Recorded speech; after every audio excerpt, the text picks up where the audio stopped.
Buenas noches, bienvenido a Contrapoder3.0. Si quieres realizar un trámite migratorio, saber la actualización de última hora en materia migratoria, te recomendamos que llames al abogado John de la Vega. John de la Vega es un abogado venezolano-americano, especialista en el tema migratorio, que ha ayudado mucho a la comunidad venezolana y latinoamericana aquí en el sur de la Florida.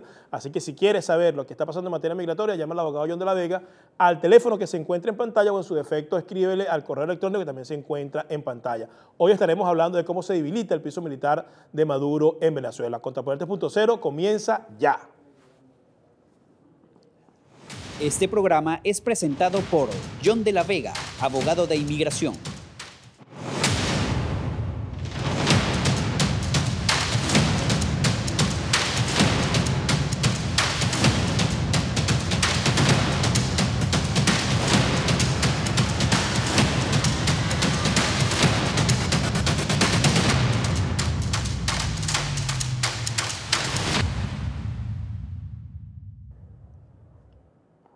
Buenas noches, estamos de vuelta en Contrapoder3.0 con Esteban Hernández y José Antonio Colina. Buenas noches, Esteban. Buenas noches, Colina. El tema de hoy, como bien lo dijiste, muy importante, sobre los militares, que bueno, como siempre hemos dicho, es la base que mantiene en el poder a Nicolás Maduro. Sin duda alguna, vamos a hablar de cómo se debilita el piso militar de Maduro, que es lo que lo ha mantenido en el poder. Recientemente salió una publicación en la cual expresa o afirma que aproximadamente 2.400 efectivos militares entre tropas y oficiales no regresaron del permiso navideño a los diferentes cuarteles. Lo que llama la atención de esta cifra es que hay una gran cantidad de oficiales subalternos y oficiales superiores que no regresaron a los cuarteles, se presume que desertaron, y que por más que se hicieron esfuerzos por parte de los componentes para localizarlos, pues ninguno pudo ser localizado y dieron la orden de que fueran dados de baja de manera inmediata a través de los respectivos informes que mandaron a hacer, sobre todo el comandante general de la Guardia Nacional, Fabio Sabarce Pavón. Entonces, esto lo que demuestra es que básicamente esa estructura corrupta que ha mantenido Nicolás Maduro en el poder, que hemos visto cómo han violado derechos humanos, que hemos visto cómo se han aprovechado de las armas que le dio la República para mantener a este tirano en el poder, comienza a resquebrajarse de una manera clara. Ya la semana pasada habíamos hablado de que habían secuestrado a una gran cantidad de efectivos militares y otros activos que fueron entregados por su comando. Ahora estamos hablando de efectivos que no se presentaron y sobre todo en la nota destaca que hay una gran cantidad de oficiales, sobre todo mujeres, que por lo general no desertan. Entonces esto quiere decir que los oficiales, la gente que está en estos momentos formando parte del componente militar, uno, no ve posibilidades de cambio, dos, denota lo podrido que está la estructura militar en Venezuela, tres, deciden abandonar los cuarteles sin ni siquiera seguir los trámites pertinentes como es pedir la baja o avisar al comando, sino que simplemente no regresa y se van. ¿Qué quiere decir esto? Que la estructura, el piso que le ha dado fortaleza a esta tiranía, a esta dictadura que viola los derechos humanos, ya comienza a presentar unas grietas que deberían ser aprovechadas sustancialmente por la sociedad venezolana y sobre todo por el liderazgo opositor, que obviamente lo hemos cuestionado abiertamente porque no termina de aprovechar estas grietas, con lo que quiere decir que si profundizamos en el esquema de organización de la sociedad y somos capaces de ensanchar esta fractura que hay dentro de la Fuerza Armada, pudiéramos estar eventualmente a las puertas de lo que podíamos denominar una estrategia para impulsar un cambio, porque esa estructura sólida, monolítica que correspondía a la Fuerza Armada, ya no está monolítica y hemos visto una gran cantidad de oficiales y de tropas que se han ido. Si sumamos las deserciones que se han conocido en los últimos 3 meses, ya sobrepasa los 12.500 efectivos militares. O sea que las Fuerzas Armadas no están tan sólidas como parece. Ahora bien, Colina, y esto es una pregunta que me la hago yo como civil y te aseguro que muchos de la audiencia también se la hacen.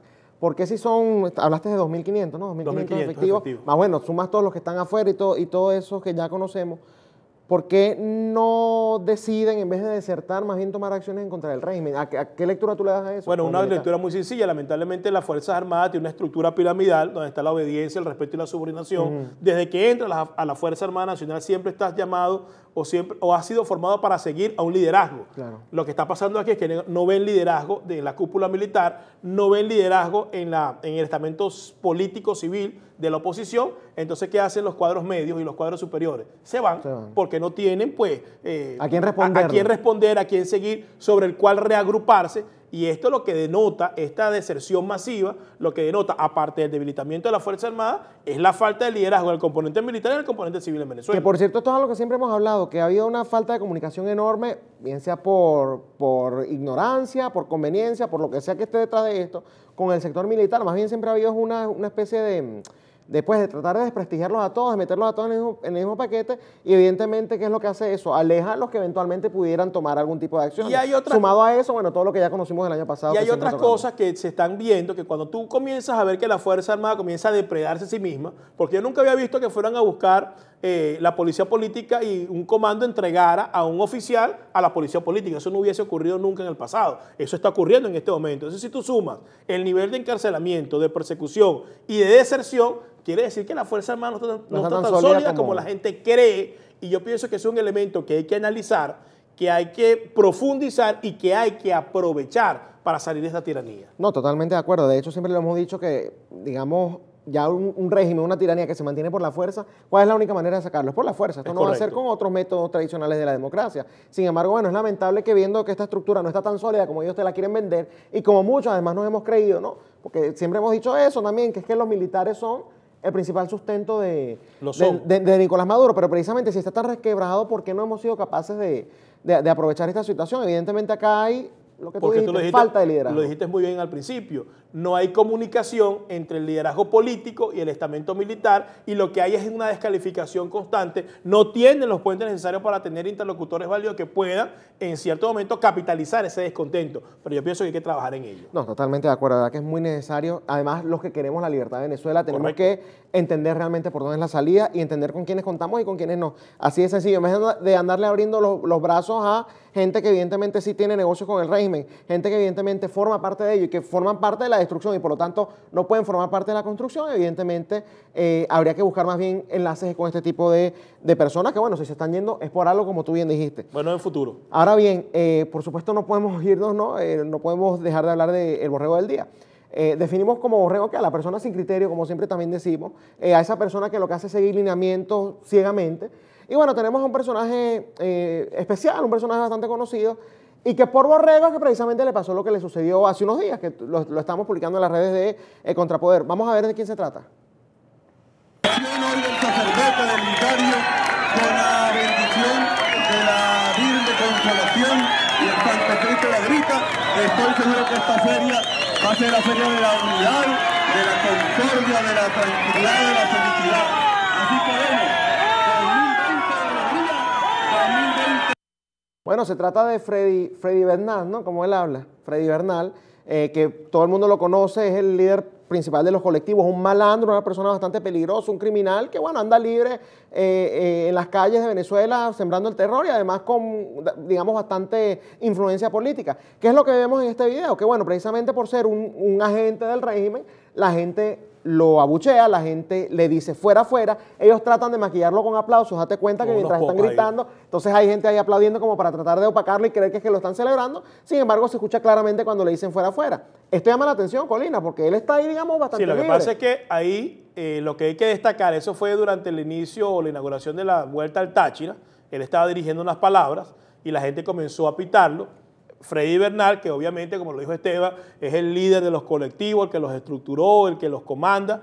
Desde hace mucho tiempo, creo que un año y medio, fue nombrado o denominado por Nicolás Maduro como protector del Táchira, y eso fue precisamente en el Táchira. Ahora, lo que llama la atención en este video, aparte de los abucheos, es la cantidad de gente que está alrededor de Freddy Bernal.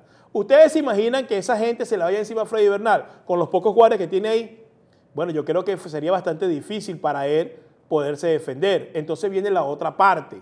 Mientras en la primera parte de este segmento comenzamos a hablar del debilitamiento del estamento militar o del piso militar de Nicolás Maduro, por este lado estamos viendo cómo la gente ya comienza a perder el miedo, comienza a abuchar a estos elementos que son significativos de la revolución y en una masa considerable. Ahora, a todos los que ven este programa, yo los llamo a pensar, ¿qué hubiese pasado si la gente se hubiese volcado en contra de Freddy Bernal en ese momento y de los pocos guardias nacionales que lo acompañaban? Bueno, yo pienso que no hubiese quedado nada de él. y eso es un elemento que tenemos que nosotros pensarlo día a día. Por eso cuando hablamos de la superioridad numérica, cuando hablamos de la población, cuando hablamos que la salida está en la sociedad venezolana, es por situaciones como esta, que se presentan a diario, no solo con Freddy Bernal, también pasa con algunos jerarcas de la revolución de mayor y menor escala. Entonces, si nosotros nos ponemos a pensar un poco en la fuerza que puede tener la sociedad, ahí pudiéramos encontrar un camino para la salida a esta tragedia que está viviendo Venezuela. Vean cómo el piso militar se debilita, pero la fuerza social va aumentando, lo que hace que esa fuerza tenga un líder adecuado con la estrategia y los objetivos claros para poder salir de esta revolución. Sobre todo eso, los objetivos claros, porque movilizar masas ¿para qué? Para una foto, para una cámara, para decir, mira, yo soy el que manda acá, evidentemente eso... En democracia funciona, porque es una manera de mostrar tu poderío, pero en tiranía eso ya lo que hace es arriesgar a la gente y pues arriesgar, no nada más a que los metan presos y los torturen, sino además a que los asesinen. Entonces, eso no tiene sentido. Pero, Colina, llama mucho la atención eso que te estás diciendo. Fíjate que este tipo de escenarios pasan a diario. No solamente con Freddy Bernal, que bueno, Freddy Bernal es uno de los conocidos, fíjense que son seres humanos a los que se les puede llegar. Claro, pero nosotros acá en un momento creo que mostramos unos videos, no sé si te acuerdas, de unos colectivos, creo que también eran, había uno que estaba borracho, había uno que estaban también con... Las milicias que son personas y hemos visto cómo... Y que la gente los conoce, porque ellos viven también, ellos son vecinos de alguien. Claro, y hemos visto cómo hay personas de la tercera edad y les ponen un uniforme. Entonces, es importante que analicemos el escenario en el cual nos estamos desenvolviendo, porque cuando uno ve cosas como esta y ve las concentraciones y ve cómo la gente comienza a agruparse, bien sea para reclamar por luz, por agua, por comida, por medicina, por lo que sea, hay una fuerza que está allí. Lo que pasa es que esa fuerza no está liderada de la forma correcta, ni se le ha presentado la estrategia correcta. Entonces, yo los invito a pensar un poco en lo que podríamos lograr si eso se articula de manera coherente. Bueno, no va a haber Freddy Bernal, ni colectivo, ni siquiera efectivo militar que quede, que pueda con esa fuerza a la sociedad. Y bueno, sumado a eso, por una parte hablamos de la estructura militar que se está debilitando, acá vemos más bien cómo la ciudadanía va perdiendo el miedo y también cómo ha dejado de seguir a los politiqueros tradicionales de siempre. Vamos a colocar en pantalla la foto de uno de los cabildos que hubo el fin de semana, fíjate eso. Esto tú lo comparas con estas fechas del año pasado, Colina, y la diferencia es abismal. Enorme. O sea, el año pasado había esa euforia que hubo cuando las elecciones con Capriles, cuando en el 2014 con la salida, es decir, hubo cierta esperanza, la gente se movilizó pensando que iban a conseguir algo distinto bajo el liderazgo de Juan Guaidó, y mira, a un año, hablando, digamos, en tiempo de un país, eso es absolutamente nada, un año no representa mucho, y ve la diferencia de la cantidad de gente que asiste a estos eventos. Y de hecho, si tú detallas bien, te vas a dar cuenta que hay muchos partidos políticos. Ahí se denota un gran desgaste.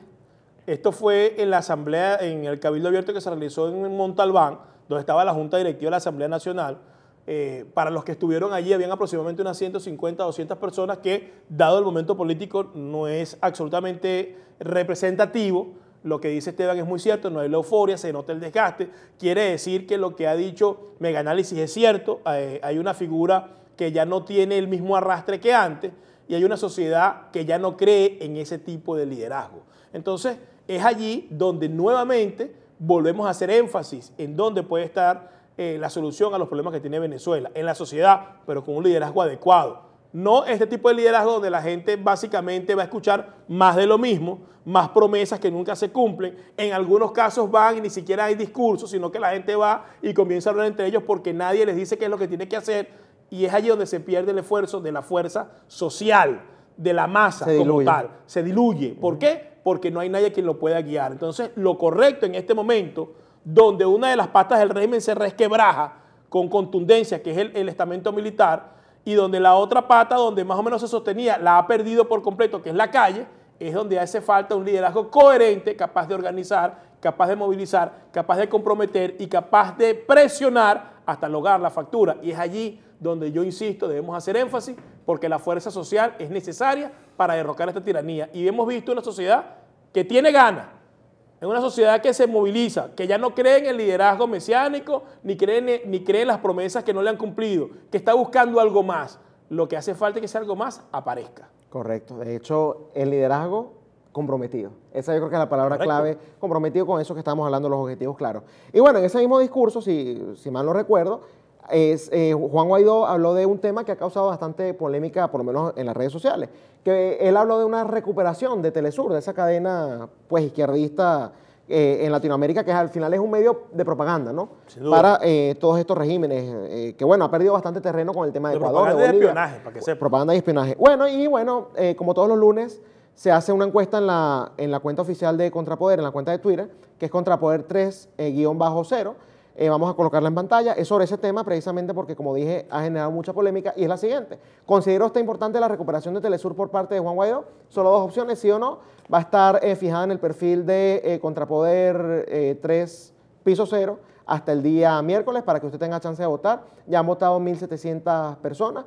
Y Colina, realmente acá uno de los argumentos que ha habido es que están hablando de, bueno, si vamos a recuperar medios, ¿por qué no recuperamos los de Venezuela, por ejemplo? RCTV, mucha gente habló de eso.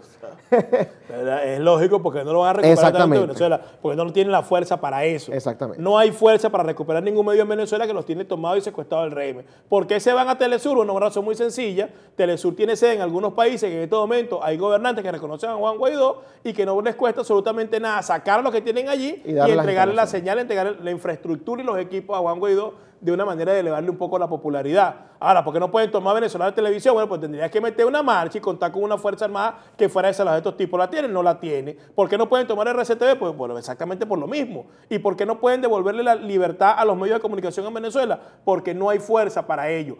No hay fuerza en el liderazgo, porque la fuerza social está ahí. Lo que pasa es que no hay quien logre motivar o movilizar o encantar o comprometer a esa fuerza social, que ya se encuentra desencantada por los múltiples eventos en los cuales no le han cumplido. Exactamente. Pero la fuerza está allí. Eso te iba a decir, que más además de fuerza, que obviamente es necesaria, disposición. Yo pienso que es que no hay disposición, porque si lo hubiese habido el año pasado hubiese sido muy distinto a todos los desastres que vimos el 30 de abril, porque con el caso Cutazo. El problema ha sido que nunca han querido tomar en cuenta, o nunca han querido comprometerse, o nunca han querido usar la fuerza de la sociedad por temor a las bajas, por temor a los daños que eso pueda generar. Pero lamentablemente yo necesito decir que pase lo que pase, escojan el camino que escojan, siempre nos va a llevar a que esa fuerza tiene que implementarse, porque es esa fuerza la que elige presidente, es esa fuerza la que permite que se mantengan los tiranos, es esa fuerza la que en un momento determinado los derroca, pero esa fuerza necesita un liderazgo. De hecho, ¿te acuerdas del argumento que utilizaron en el 2013 cuando las elecciones de Capriles versus Maduro? ¿Cuál fue? Precisamente que para evitar el derramamiento de sangre, pues que se fueran a sus casas a bailar salsa y tocar cacerola. ¿Cuánta gente no ha muerto de ahí hasta ahora? Por eso. Entonces, o sea, ese es un argumento totalmente burdo. Lamentablemente no quieren entender que sea cual sea el escenario por el cual se camine o por el cual se transite, nos va a llevar nuevamente a un proceso en el cual se tiene que ver la sociedad movilizada con fuerza en la calle. Porque eso es lo que le da legitimidad a un gobierno, eso es lo que le da fuerza a un gobierno de transición y eso es lo que puede generar un punto de quiebre lo suficientemente fuerte como para que haya un cisma que saque al sistema y venga un gobierno de transición que nos lleve hacia la libertad y hacia la democracia. Pero bueno, ya este segmento se ha extendido un poco. Vamos a hacer una pausa y ya regresamos con más de Contrapoder 3.0 aquí en Factores de Poder, el canal de la verdad y de la movilización ciudadana.